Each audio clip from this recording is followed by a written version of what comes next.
Assalamualaikum warahmatullahi wabarakatuh. Baik, mari kita mulai kesempatan kali ini dengan berkenalan dengan Nadira. Mari berkenalan dengan Nadira. Nadira merupakan mahasiswa semester awal yang sedang ngekos dan jauh dari kampung halamannya. Ketika di rumah, Nadira dulu sering membantu orang tuanya dari mulai membersihkan rumah, memotong rumput, dan lain sebagainya. Nadira punya banyak waktu luang, tapi Nadira tidak punya uang yang cukup untuk bisa hang out dengan teman-temannya, karena uangnya habis untuk kebutuhan sehari-hari saja.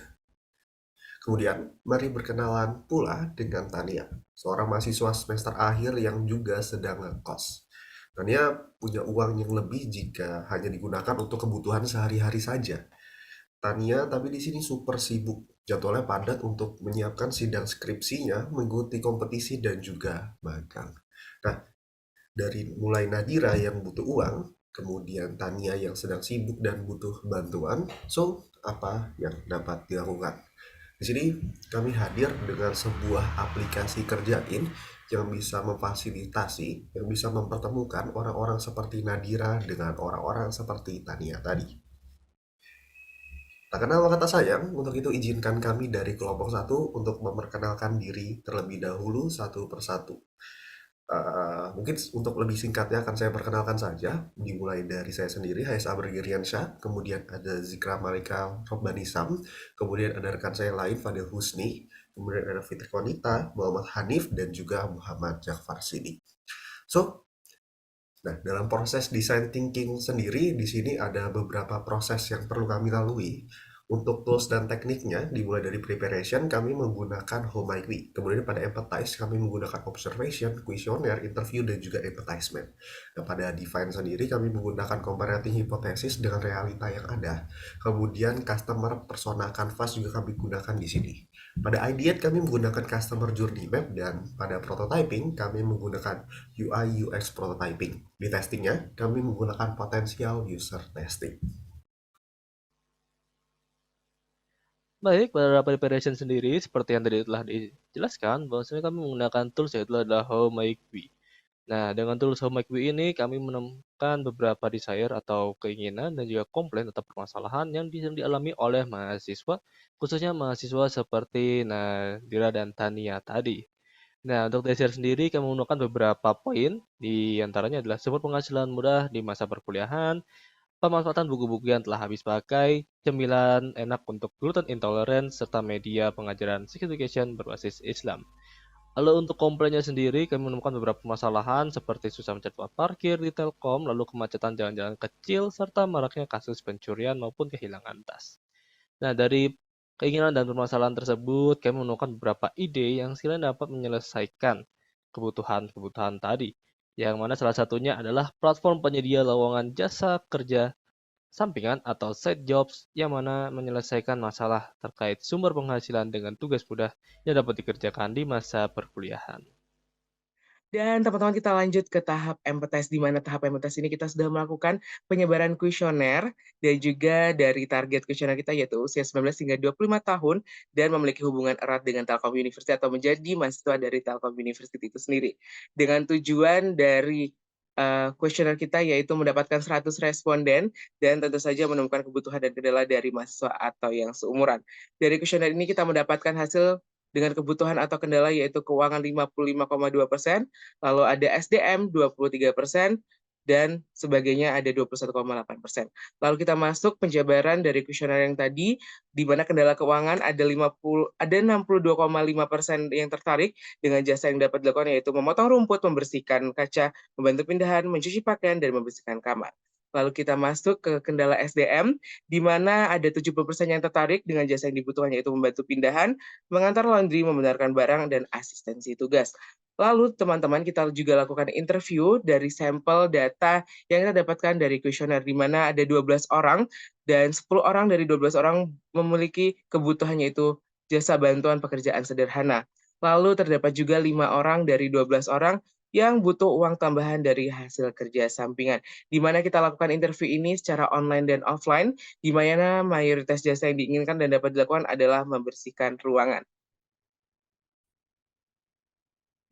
Selanjutnya, tahap terakhir dari empati yang kita lakukan adalah memetakan hasil wawancara dan hasil survei ke dalam empathy map untuk mengetahui lebih dalam lagi apa yang mereka inginkan dan apa yang mereka butuhkan. Untuk pengguna si butuh jasa, mereka berpikir dari kegiatan mereka yang nggak beres-beres, itu mungkin kuliah online lebih akan mengefektifkan waktu dan tenaga mereka. Dan mereka mengatakan ingin untuk menutupi kekurangan itu, ingin adanya supportive system atau setidaknya ada SDM yang lebih kompeten. Dan yang mereka lakukan juga adalah mengefektifkan waktu di kegiatan yang mereka lakukan dan juga mengeluarkan effort lebih untuk pemenuhan tugasnya. Karena dari apa yang mereka lihat, itu teman anggota tugas kelompoknya memang kurang kompeten, dan di sisi lain ada juga teman yang bilang enak kalau misalkan punya supportive system. Dan dari yang mereka dengar juga, teman anggota tugas kelompok mereka mengatakan mereka itu mager untuk mengerjakan tugas dan enak ya. Dan di sisi lain juga teman mereka ada yang mengatakan enak ya punya teman yang bisa diajak ngobrol atau misalkan diajak berbagi kayak gitu. Dan pains yang mereka rasakan untuk mengerjakan segala tugas mereka dan kesibukan mereka, kalau misalkan dikerjakan sendiri itu bukan perkara yang mudah gitu. Apalagi kalau untuk jangka waktu yang lama, seperti selama mereka kuliah. Dan gains yang akan mereka tempuh adalah mencari SDM atau menggunakan bantuan jasa. Dan untuk pengguna si butuh uang, mereka berpikir ternyata kuliah ini punya tantangan tersendiri ya, belum lagi BPP-nya yang lumayan, bukan angka yang kecil, dan pengeluaran lain juga ada gitu untuk pemenuhan tugas. Dan mereka mengatakan perlu nih menambah penghasilan, karena dari apa yang mereka lakukan sehari-harinya ya kuliah aja pada umumnya, dan kalau bisa menghemat pengeluaran atau ikut magang atau asistensi untuk menambah penghasilan. Dan karena dari apa yang mereka lihat di sekitarnya, ternyata ada teman-teman yang udah mulai mencari penghasilan sendiri. Karena dari apa yang mereka lihat di teman-temannya, ternyata ada yang udah mulai mencari kesibukan lain selain kuliah yang bisa menghasilkan uang sendiri kayak gitu. Dan dari apa yang mereka dengar, misalnya ikut jadi asprak lumayan loh dapat duit, atau ikut organisasi tertentu juga lumayan dapat penghasilan. Dan pains dari yang mereka rasakan itu untuk mencari uang sambil kuliah itu bukan perkara yang mudah, apalagi kalau misalkan kita menginginkan gaji yang lebih atau membutuhkan gaji yang lebih gitu. Pasti ada syarat di pekerjaan itu yang harus ditempuh dulu gitu.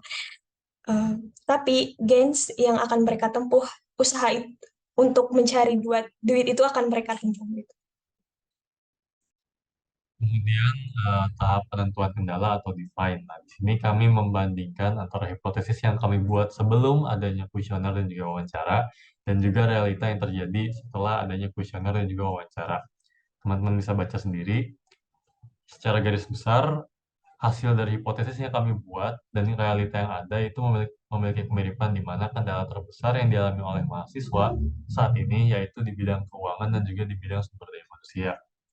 Nah, di sini kami membuat dua customer Canva untuk kategori butuh jasa pekerja dan juga butuh uang. Yang butuh jasa pekerja atas nama Rizky Akram, berdomisili di Bandung dari Universitas Telkom Fakultas Informatika. Kendala yang dialami yaitu dia membutuhkan waktu luang karena kuliahnya yang lumayan padat. Mengapa itu sangat penting? Karena menurutnya waktu itu penting untuk berkembang, namun habis hanya untuk perkuliahan dalam kutip yang tidak efektif.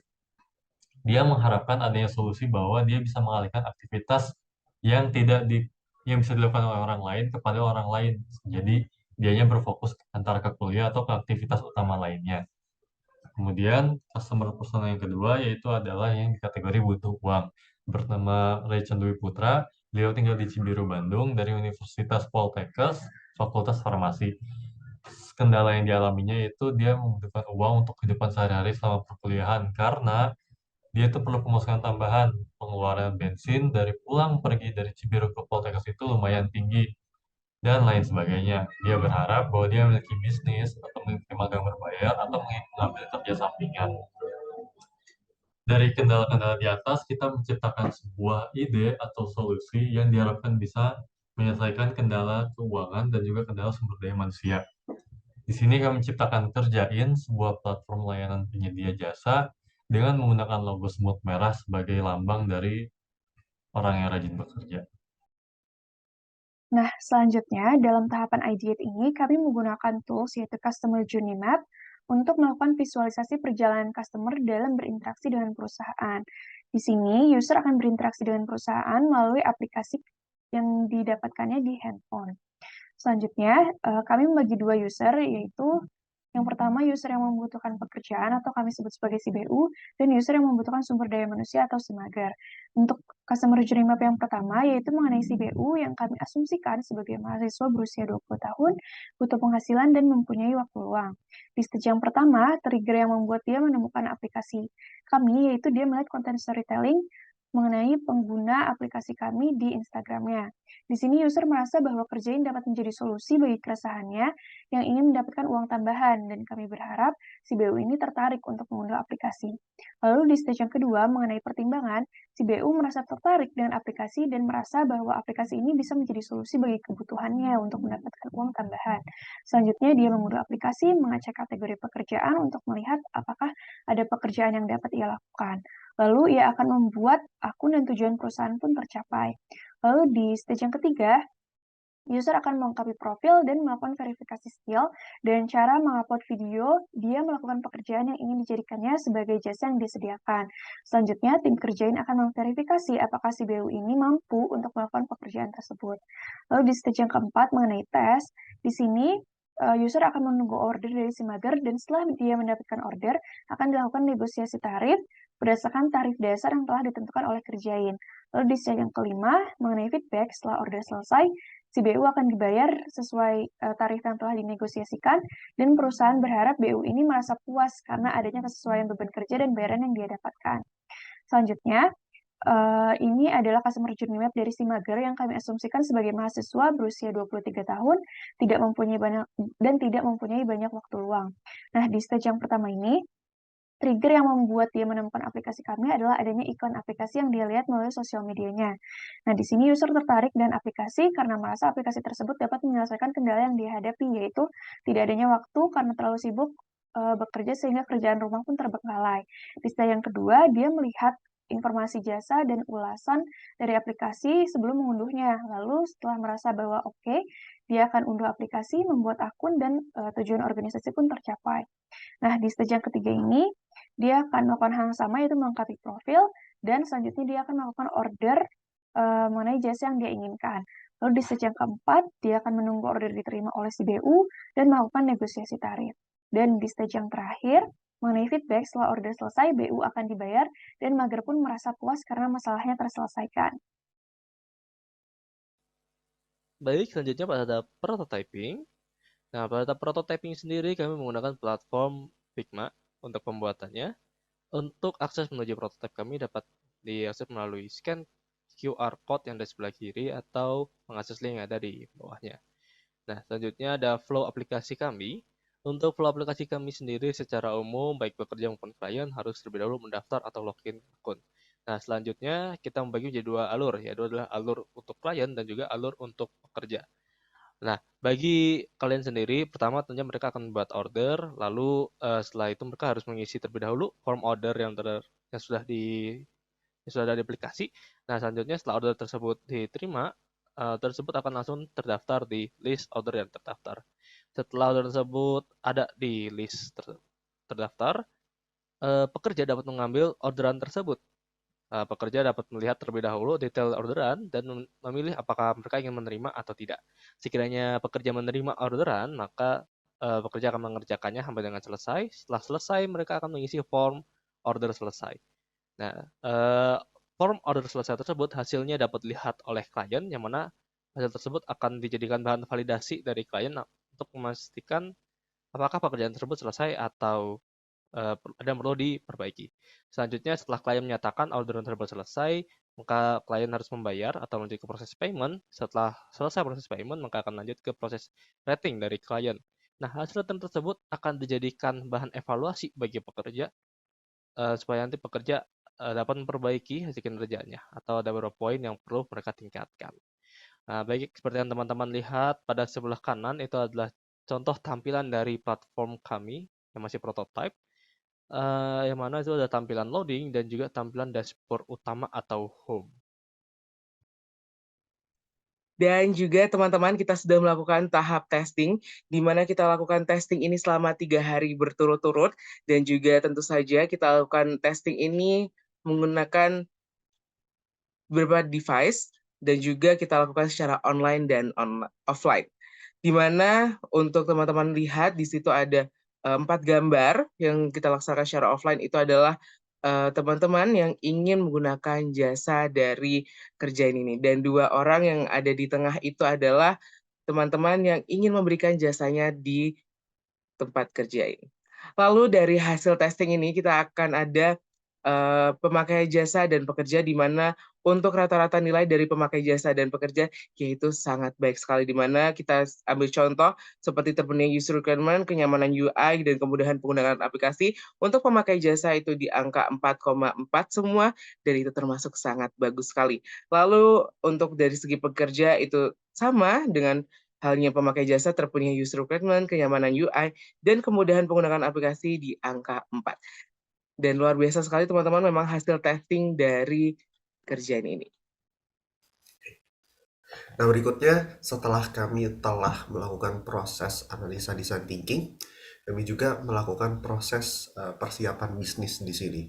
Dapat kami lampirkan di sini ada bisnis model canvas dan juga bisnis proses diagram dari aplikasi Kerjain. Nah, kesimpulan yang kami dapat tarik dari serangkaian proses design thinking tadi yang diakhiri dengan testing prototype aplikasi Kerjain, kami mendapatkan bahwa nilai rata-rata tester berada di angka yang menunjukkan bahwa prototipe ini sudah cukup baik, bahkan mendekati sangat baik. Nah, mulai dari UI, kebutuhan fitur user, dan kemudahan penggunaan aplikasi, dan lain sebagainya. Nah, maka itu kami dapat simpulkan di sini bahwa aplikasi Kerjain memenuhi kebutuhan yang diinginkan oleh pelanggan sesuai dengan proses design thinking yang digambarkan pada testing prototype aplikasi tadi. So, itu dari kelompok kami. Kurang lebihnya mohon maaf. Wassalamualaikum warahmatullahi wabarakatuh.